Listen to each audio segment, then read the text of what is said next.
அன்பு நிறைந்த நண்பர்கள் அனைவருக்கும் வணக்கம். தொடர்ந்து வரலாற்று பதிவுகளை வெளியிட்டுக் கொண்டிருக்கின்ற நமது யூடியூப் சேனலுக்கு பேராதரவை தந்து கொண்டிருக்கின்ற பார்வையாளர்கள் அனைவருக்கும் எனது மனமார்ந்த நன்றி.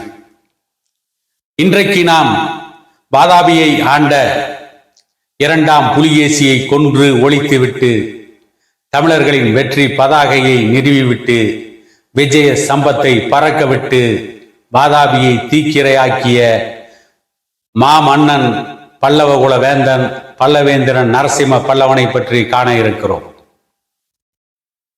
தமிழகத்தில் பல பேரரசுகள் இருந்தாலும் பல்லவ பேரரசு மிகவும் பழமையானது, பிரசித்தி பெற்றது. அந்த பேரரசில் மகேந்திரவர்ம பல்லவன் 25 ஆண்டு காலம் எந்த போரும் இல்லாமல் ஒரு திறமையான ஆட்சி நிர்வாகத்தை வழங்கி கொண்டிருந்தார். அவருக்கு இரண்டாம் புலிகேசி ரூபத்தில் ஒரு போர் மேகம் சூழ்ந்தது. ஆட்சிக்கு பேராபத்து நிறைந்து கொண்டிருந்தது. வடக்கே பிருத்திவிராஜன் உள்ளிட்ட பெரும் மன்னர்களை வீழ்த்தி வெற்றி கண்ட இரண்டாம் புலிகேசி, அவனுக்கு அருகிலே வேறு எந்த தேசமும் அவனுக்கு எதிரிகளாக இல்லை, அனைவரையும் அடிபணிய வைத்து விட்டோம் என்ற இருமாப்பில் பல்லவ தேசத்தை கைப்பற்றுவதற்காக காஞ்சியை நோக்கி படையெடுக்க தீர்மானித்தான். நர்மதை ஆற்றங்கரையிலே அவனுடைய படைகள் ஒரு ஆண்டு முகாமிட்டு தங்கியிருந்தது. ஒரு ஆண்டு இரண்டாம் புலிகேசியின் படையை நர்மதை நதிக்கரையிலே தங்க வைத்த பெருமை மகேந்திரவர்ம பல்லவனின் ராஜதந்திரத்தையே சாரும்.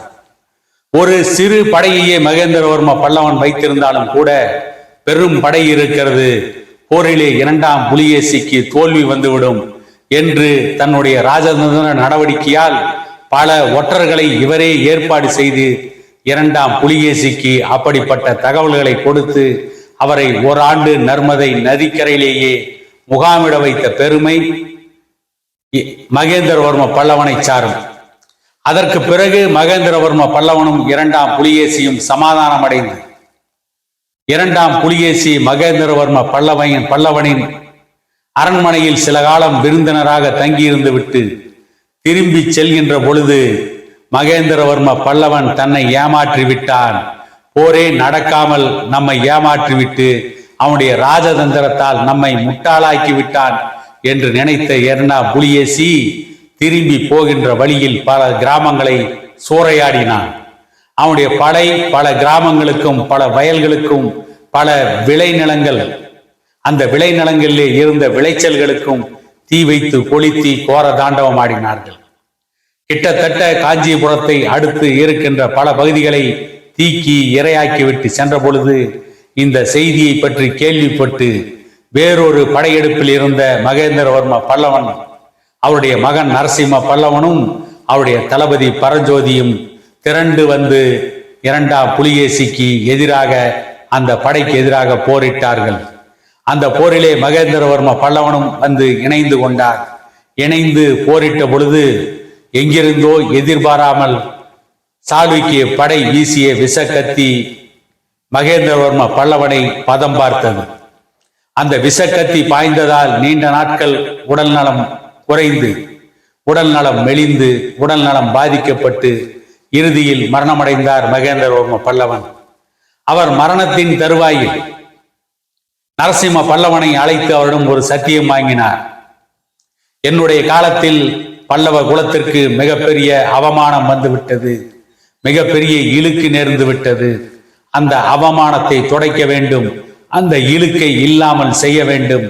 ஆகவே நீ படையெடுத்து சென்று இரண்டாம் புலிகேசியை வென்று வாதாபியை தீக்கி இரையாக்கிவிட்டு பல்லவ பேரரசின் வெற்றி பதாகையை பறக்க விட்டு பல்லவ குலத்தின் விஜய ஸ்தம்பத்தை அங்கே நிறுவ வேண்டும் என்று நரசிம்ம பல்லவனிடம் மகேந்திரவர்ம பல்லவன் சத்தியம் வாங்கி கொண்டு மறைந்து விட்டார். இதற்கு முன்பு திரும்பி செல்கின்ற வழியில் பல கிராமங்களை தீக்கி இரையாக்கிய இரண்டாம் புலிகேசியின் படையில் பல பெண்களையும் சிறைபிடித்து சென்றார்கள், தமிழக பெண்களை. அப்படி சிறைப்படுத்தி சென்ற வழியில் சிவகாமி என்கின்ற நடன வங்கையும் உண்டு என்று கல்கி சிவகாமியின் சபதம் என்கின்ற தன்னுடைய நூலிலே எழுதியிருக்கிறார். இப்படி சிறைபிடித்து சென்ற தமிழக பெண்களை வாதாபி நகர தெருக்களிலே நடனமாட விட்டார்கள். அவர்களை சாட்டையால் அடித்தார்கள் என்றெல்லாம் வரலாற்று குறிப்புகள் இருக்கிறது. ஒரு கட்டத்தில் இந்த நடனமங்கை சிவகாமியை இந்த அரண்மனையிலிருந்து தப்பிச் செல்ல உனக்கு வழிவகுத்து தருகிறேன் என்று இரண்டாம் புலிகேசியின் அண்ணன், இரண்டாம் புலிகேசியுடைய மூத்த அண்ணன் நாகநந்தி என்று அவர் பெயர், அதை பற்றி சிவகாமியின் சபதம் நூலிலே குறிப்பிட்டிருக்கிறார் அமரர் கல்கி அவர்கள். அந்த நாகநந்தி சிவகாமியை உன்னை நான் தப்பிச் செல்ல வழிவகுக்கிறேன், என்னோடு வந்துவிடு என்று கூறுகின்ற பொழுது அதை பற்றி அமரர் கல்கி சிறப்பாக எழுதியிருப்பார். உன்னோடு நான் தப்பிச் செல்ல விருப்பப்பட மாட்டேன். இப்பொழுது நான் ஒரு சபதம் செய்கிறேன். எந்த வாதாபி தெருக்களிலே எங்கள் தமிழ் பெண்களை நடனமாட விட்டு சாட்டையால் அடித்தீர்களோ, இந்த வாதாபியின் மீது மாவீரன் மல்லன் நரசிம்ம பல்லவன் படையெடுத்து வருவான். நரசிம்ம பல்லவனின் படைகள் வாதாபியினுடைய போர் வீரர்கள் மீது, நரி கூட்டத்தின் மீது சினங்கொண்ட சிங்கம் பாய்வதை போல பாய்வார்கள். அப்பொழுது இந்த வாதாபி தீப்பற்றி எரியும். இந்த வாதாபி கோட்டை மண்ணோடு மண்ணாகும். வாதாபி தெருக்களிலே இரத்த ஆறு ஓடும். வாதாபி தெருக்களிலே இந்த சாளுக்கிய வீரர்களின் பிணங்கள் குவிந்து கிடக்கும்.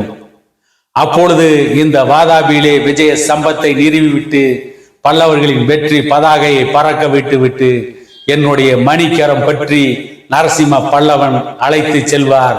அப்பொழுதுதான் இந்த அரண்மனையை விட்டு வெளியே செல்வேன் என்று சிவகாமி சபதம் செய்தார் என்று கல்கி அற்புதமாக தன்னுடைய சிவகாமியின் சபதம் என்கின்ற நாவலிலே எழுதியிருப்பார். இப்படிப்பட்ட அந்த வாதாபியின் மீது படையெடுத்து செல்வதற்கு 9 ஆண்டுகள் படை திரட்டினான் நரசிம்ம பல்லவன். அப்படி 9 ஆண்டுகள் படை திரட்டிய நரசிம்ம பல்லவன் வாதாபியை நோக்கி படையெடுத்து சென்றான். கல்கி அவருடைய வரலாற்று புதின நாவலிலே குறிப்பிட்டதை போல அங்கே சாளுக்கிய வீரர்களை கொன்று குவித்தார்கள் பல்லவ தேசத்தின் வீரர்கள். அந்த போர்க்களத்தை அற்புதமாக நடத்தினான் நரசிம்ம பல்லவனின் படை தளபதி பரஞ்சோதி.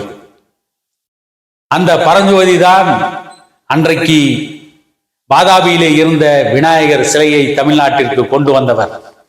பிள்ளையார் சிலையை அவர்தான் தமிழ்நாட்டிற்கு கொண்டு வந்தார் என்று பல வரலாற்று குறிப்புகள் இருக்கிறது. அந்த வரலாற்று குறிப்பை ஊர்ஜிதப்படுத்தும் வகையில் அமரர் கல்கி கூட தன்னுடைய சிவகாமியின் சபதம் என்கின்ற நாவலில் குறிப்பிட்டிருக்கிறார். வாதாபியை தூக்கி இரையாக்கி விட்டு இரண்டாம் புலிகேசிக்கு மரணத்தை பரிசாக தந்துவிட்டு இரண்டாம் புலிகேசியை கொன்று ஒழித்து விட்டு மிகப்பெரிய வெற்றி பதாகையை, தமிழர்களின் வெற்றி பதாகையை, பல்லவ பேரரசின் கொடியை, விஜய ஸ்தம்பத்தை நிறுவிவிட்டு பல்லவ பேரரசின் கொடியை வாதாபியிலே வெற்றி கொடியாக பறக்க விட்டார்கள். அப்படி பறக்க விட்டு அன்றைக்குத்தான் நரசிம்ம பல்லவன் மிகவும் மகிழ்ச்சியாக இருந்தான் என்று சொல்லப்படுகிறது. அப்படி பகையை முடித்துவிட்டு மீண்டும் வந்து நீண்ட நெடுங்காலம் பல்லவ பேரரசில் அற்புதமான ஆட்சியை, நல்லாட்சியை நரசிம்ம பல்லவன் தந்தான் என்று பல வரலாற்று குறிப்புகள் இருக்கிறது.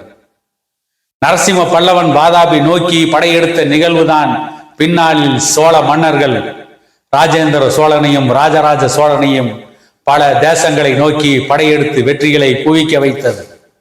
ராஜேந்திர சோழன் கங்கை கொண்டான், கடாரம் வென்றான் என்று போற்றப்பட்டான் என்று இன்றைக்கும் அவனுடைய புகழை பாடுகிறோம், அவருடைய வரலாற்றை பெருமையாக பேசுகிறோம் என்று சொன்னால் அதற்கு அடித்தளம் அமைத்த ஒரு மாபெரும் வரலாறு தான் இரண்டாம் புலிகேசியை கொன்று ஒழித்துவிட்டு வடக்கிலே தமிழர்களுடைய வெற்றி பதாகையை பறக்க விட்ட நரசிம்ம பல்லவனின் போர் சாதனை, வரலாற்று சாதனை.